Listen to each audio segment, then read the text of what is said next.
I'm Norbert from Untitled Auto. This is a 4-speed transmission out of a Ford Ranger. It's called the 4R44E as opposed to the 5-speed version of this transmission, which is the 5R55E. To identify one from the other, they look pretty much identical on the outside. Besides, there is a speed sensor right about there on the 5-speed one. Inside, they're almost the same. There's only a couple parts that are different, and so most of the parts are interchangeable. On this, actually, I'll go over some more stuff about just the transmission in general. Here you have your intermediate band adjustment. This is the overdrive band adjustment. On the other side, you have the servos for those bands. So this is the intermediate band. This intermediate band servo into overdrive band servo, and the band adjustments hold one side of the band and the servos hold the other, but the servos can be pushed in more, and I'll show you what I mean by that. So I get this light set up. Alright.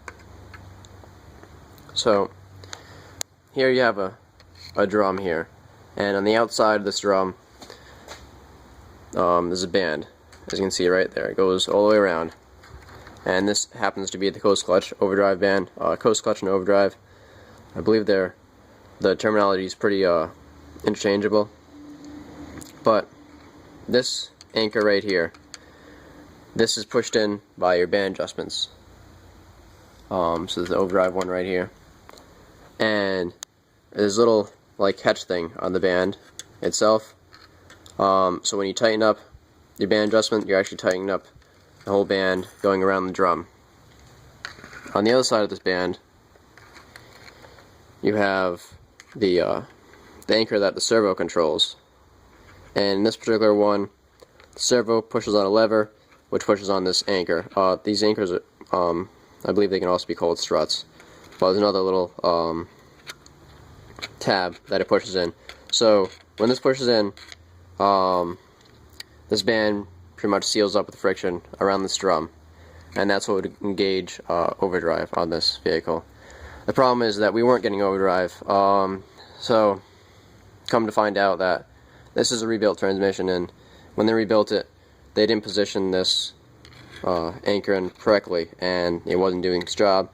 So we had no overdrive, no 3 to 4 shift. I'll take you over the valve body, and we'll talk about some other stuff in a second. Here's the valve body. One of the things that I thought could have been the problem with this transmission, not getting overdrive, was the 3 to 4 shift valve, and that is located right here. Sometimes if a truck's been sitting for a while and like no one ever drove it on the highway, never got into 4th gear, sometimes these valves would just kind of freeze up just because they're always in the same position. But I took the valve body down and it wasn't frozen. It's really nice and easy to push like it should be. There's a spring behind it, and so that obviously wasn't the problem. Another thing that could have been the problem is the solenoid that's right behind it. There's a solenoid that goes right in here, and in this particular transmission, that's the 3rd solenoid, or solenoid C. And I know I could activate it because I jumped it when it was actually in the car, so I could hear it click. So I figured it was working. Sometimes these brackets that hold the solenoids on, I've heard that's pretty common in this transmission to break or crack, but they're all in good condition, no cracks or anything. So that wasn't it either. One thing to note on this valve body here is that you have these, I believe they're called bathtub check balls, and you have a black one with a spring underneath it here, and a silver one with a spring underneath it there.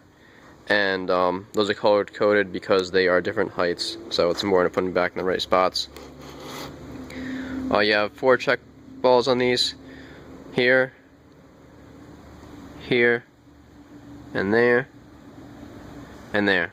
You can probably find online that the positions of them. Another thing that I was looking for when I took this down was, as I said earlier, that most of the parts are interchangeable in this transmission with the 5-speed. One thing that isn't is a separator plate, and there's one hole that's different that's particularly interesting because it could prevent overdrive from engaging if the separator plate was mismatched. So if this is a 5-speed separator plate put on a 4-speed, it would go in overdrive, and that's this hole right there, the one that's kind of shaded in black. That's the one for the 4-speed. The silver one right there, that's just a hole in the gasket, but not a hole in the separator plate. If you had a 5-speed, there'd be a hole in the separator plate for that, and no hole next to it.